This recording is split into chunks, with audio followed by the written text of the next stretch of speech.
The one about Maroon Law Holo is actually after we signed the peace treaty and all of that, and we got the rights.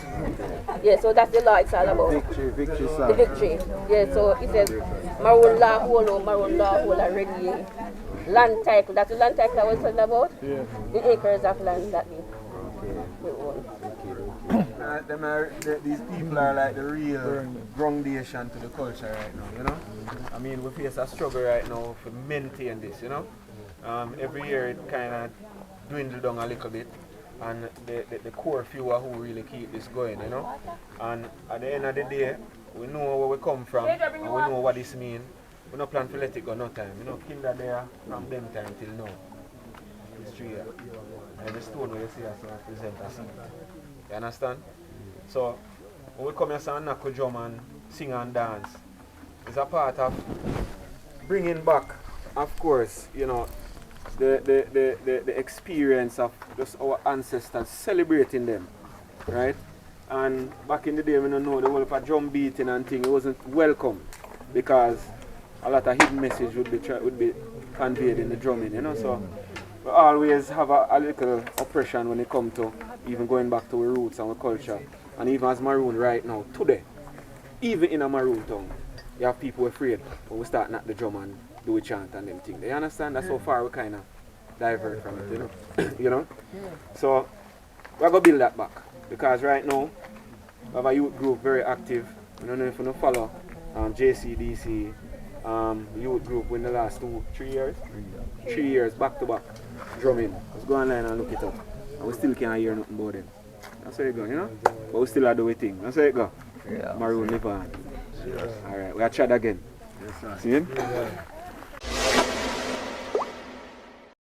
Hey fam, welcome back to another Rochelin YouTube video. Thank you for joining me. And today we're joined by a very special guest. We are joined by Mr. Richard Curry, who is a candidate for the Colonel of the Sovereign State of Accompong. A couple months back I had done a video on Maroons and I was in Moortown specifically.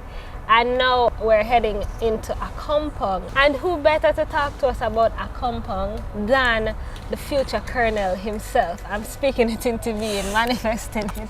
Welcome and thank you so much for being here. Thank you, Rochelle. Thank you for having me. Yeah. It's a pleasure. Awesome. So let's start with who are the Maroons? I know a lot of persons hear the word, box around it all over the place. We don't really know. We know something have to do with British, we know something to do with Jamaican culture, but I feel like people don't really know, and especially from the last video that I did, I realized that people are really unaware of our history and our culture. So I would like to enlighten them, like, who are the Maroons? Explain in your terms, who are the Maroons? Well, let me start by saying there have been many interpretations as to who the Maroons are. And it has grounds within the period of slavery. And a lot of the takes that people, you know, portray are also things they've gone onto the internet and pulled down from various sources, some of which, you know, we're really not sure in terms of credibility. I know Wikipedia sometimes have a story.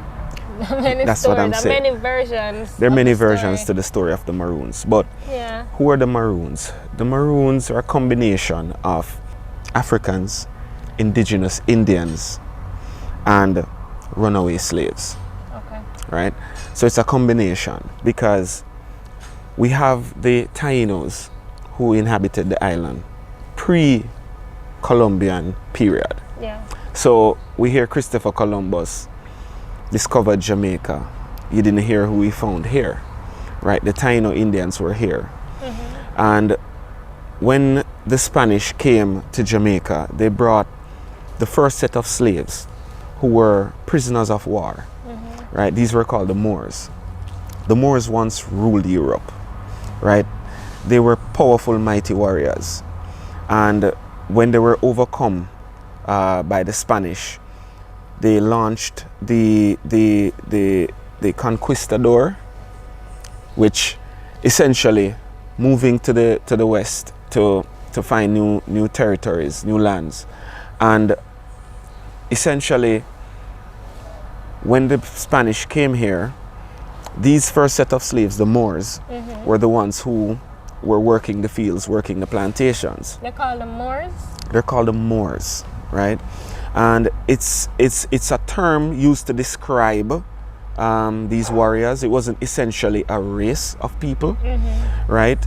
But they were well advanced in various areas of you know, navigation, warfare, architecture.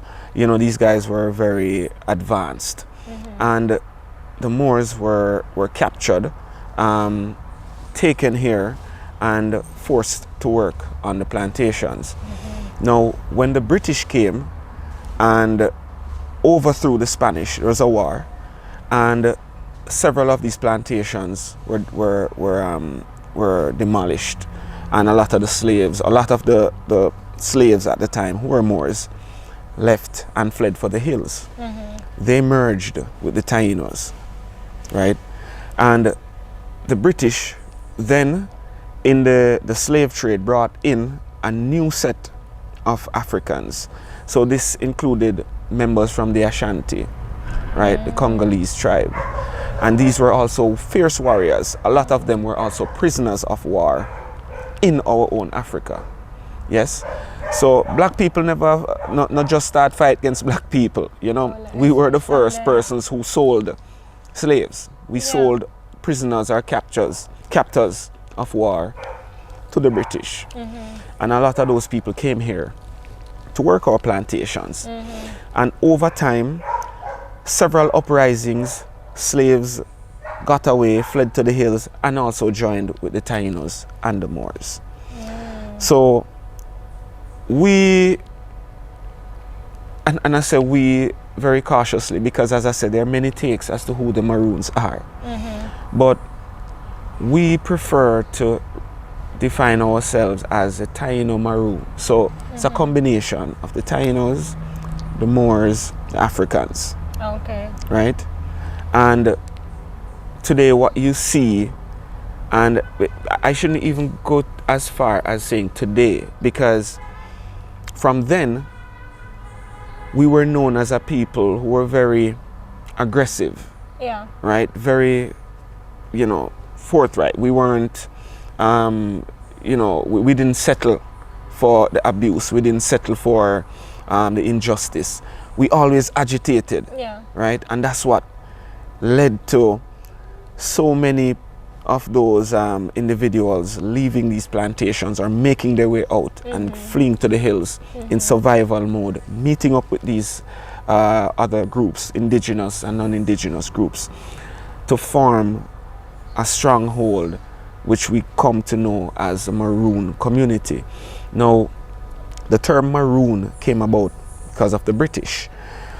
When they signed the treaty, it was okay, leave them here, put them here. That space that was zoned was called Cockpit Country. Capital C, Cockpit, capital C, Country. Okay. If you ask any lawyer, anyone in the legal field, they will tell you Cockpit Country has specific reference. And when I say specific reference, I mean the connotation of capitalizing cockpit and country means it is therefore tied to other aspects of law that needs to be acknowledged. Gotcha. And recognized. And what is that document I'm speaking to? The Peace Treaty of 1738, which Captain Codger signed with the British. So the Cockpit Country was designated lands to the Maroons, where the British would not venture, nor the Maroons would come, it was a respectable boundary for both entities to operate and live in freedom without incident. Tell me something, the Cockpit Country is the border of Trelawney. So the Cockpit Country spans 5 parishes, right? 5 parishes. So Westmoreland, St. Elizabeth, Trelawney, St. James, Manchester. So explain to me now, how do we have these different Maroon settlements? Because there's one in Portland, and there's how outside of the Cockpit Country, since that is what's recognized in the treaty. In the 1738 treaty. Yeah, So how do we get Maroons now in the different parishes? all right, so the Maroon territory spanned right through the spine of the island that went into the Blue Mountain Range, right? And so you have the Leeward Maroons and you have the Windward Maroons, right? So in the 1738 treaty, it spoke to the Leeward Maroons, which is the Accompong, Flagstaff, Maroon Town communities. The Windward Maroons, Portland, that's Moortown, Nannytown. Gotcha. Right? And it's important to note that all these communities were formed by Grandy Nanny. Grandy Nanny. Queen Nanny. Oh, I know I was Queen Nanny and I was corrected multiple times while I was in Moortown. And I apologize for saying Nanny and I was corrected to say it's Queen Nanny. Queen Nanny. Grandy, what's Grandy? So Grandy is like Mama. Gotcha. You know? I'm Grandy Yes. Rushy. Grandy Nanny is Grandy Rushy. So Grandy Nanny is the mother of all. You know, she was the mother of all communities. So Nanny would set up all these Maroon settlements across the island. Oh, she's the one that set up all of them. Correct. And correct me if I'm wrong, are all the settlements named after her or her family? Her family. So Accompong was It's her one of brother. her brothers. Correct. Accompong, and then there's Kojo. Correct. So you have Charlestown. Charles Right. is one of her brothers? No. Because I didn't hear, I've never heard of a Charles in the history. No. So where No, did so Charles is not a where brother. Charles come from? Charlestown, Her you book? have it. I think it came. I think that transcended from a British. I don't want to tell you something that's not correct, okay. but Charlestown is what we come to know it as today, right? I'm not sure that's the original name of the community, right? Likewise, Scots Hall, right? So, over time there have been changes, but what has happened is the stronghold, Moortown, Nannytown, Accompong, carried the burden of preserving the heritage of the Maroon communities. Nonetheless, all the other communities had their roles to play in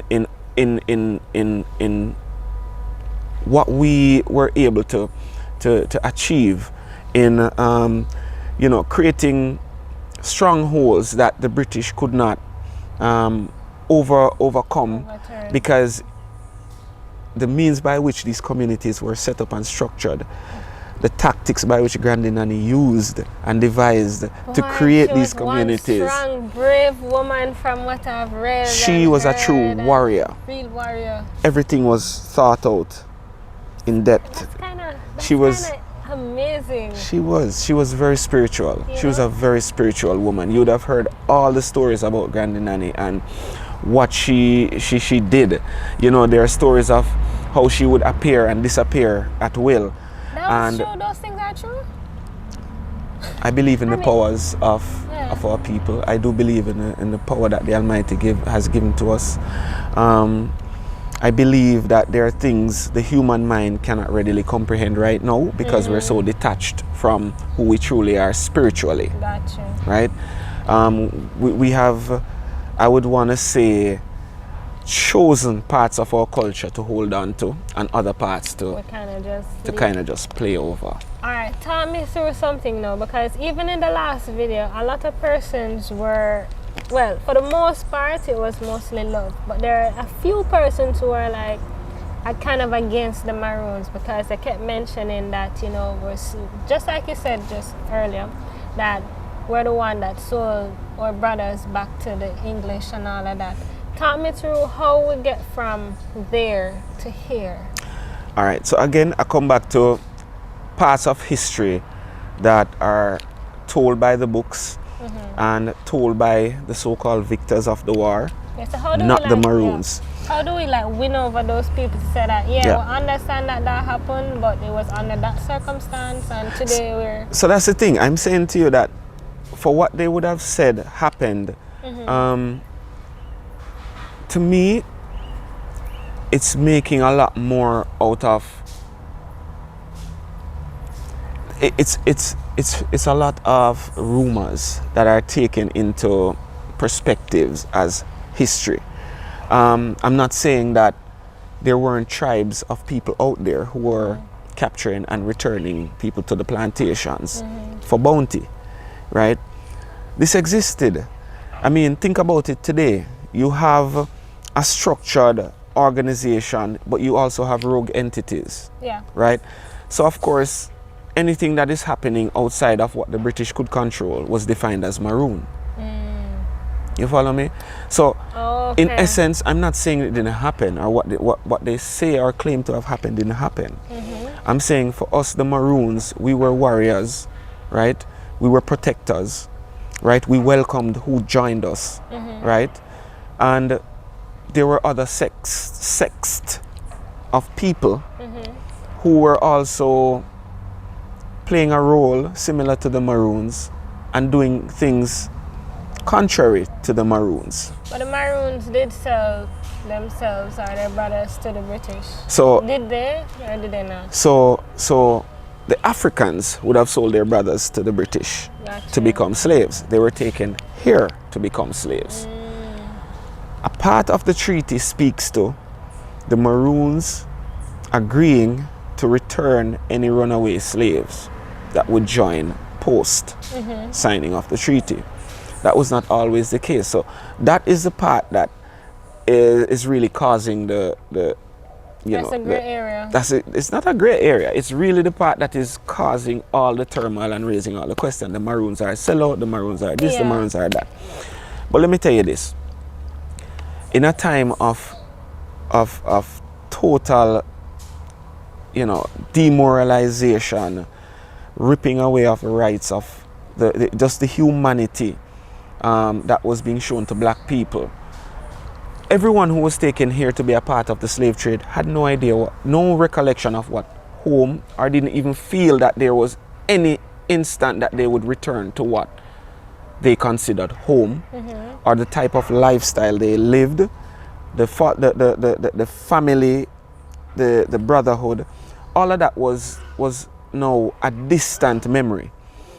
What the Maroons achieved and what they etched out in terms of their freedom was nothing any other tribe or any other set of people had achieved against the British. In a time of war, there isn't perfection. Yeah. Whatever they saw as an opportunity for freedom, or what would have returned them to some semblance of freedom, they would have taken it. Now remember, Kojo couldn't read and Kojo couldn't write. And Kojo is Nani's brother. Kojo is Nani's brother. Queen Nani, Grandi Nani. Kojo couldn't read, Kojo couldn't write. But Kojo signed a treaty that was taken to the British. So how Kojo him come and sign treaty and him can't read and write? How that makes sense? Why Grandi Nani didn't sign it? So you must know Grandi Nani was in strong opposition to a treaty. Right? As I can imagine. Grandi Nani was in strong opposition to a treaty. Right? So here I'm saying to you, there's a dichotomy in the relationship of Maroons and Jamaicans and Maroons and freedom. What was freedom and what did freedom look like? Without the Maroons, there'd be no freedom. Were the terms of freedom perfect? No, they weren't. But it was the closest semblance of freedom at that point. Gotcha. I can't curse my ancestors for what they did, for what they fought for, because everyone else was hitched up still being a slave. And they tried something. They tried something and they made do. They did what they did to put us where we are here today. So to me, that's a small bit of history that we choose to latch on to demonize the character of the Maroons. And I said to you, that has its origins in the fact that we embarrassed what was the strongest military in the Western Hemisphere at the time, some little bushman. We embarrassed them. They were forced to sign a treaty that was egg in their faces. So to them, we were now the vagabonds. So every rhetoric in history at that time would speak to the vagabonds or the unrulies, right? Because we didn't conform. We did not want to be enslaved. Aggressive. Of course, because we were warriors. Now, when you bag up all warriors and put them in a one cage, what do you think going to happen? You see, what people forget is that in that time of slavery, Jamaica was the pinnacle of the sugar industry. We were we were driving over 50% of the earnings to the crown from sugar. In Trelawney alone, there were over 180 sugar plantations, right? That's what I'm saying. So remember now, Trelawney had first running water in the Western Hemisphere. It wasn't Black River? Black River had light. Light. Right. Light. We had railroads before even the United States. Yeah. So when you think about these things, what led those developments at such an early stage is because of what wealth was being generated here for the crown. So all the investments, all the monies, everything that was being put into the infrastructure of Jamaica then was to again facilitate etching out more wealth for the crown. Now Jamaica had the biggest and largest militia, British militia, meaning outpost. And that is synonymous with having the most plantations, which means they had the most slaves, and would then ultimately mean they have the most secure facilities to hold. Can you imagine little Jamaica have the most secure facilities? I'm telling you. Back then. So what would happen is in the other small Caribbean islands, wherever there was an uprising, wherever there was an unruly or so-called unruly slave, he was taken and shipped to Jamaica because Jamaica could control who seemed to can't control elsewhere. Boy, a long time we are going with that something there though. It's a long time. Long time. It's a long time. So when you check it, you have all the so-called unrulies now in one camp. So when them start talking now and reason and warriors amongst warriors start rub shoulders and realize say, yo, this no make it. We're kings, we're bigger than this. That's where the uprising started.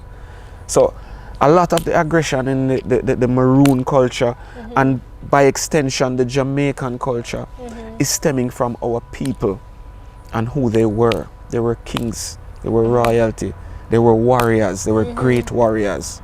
They didn't settle for injustice.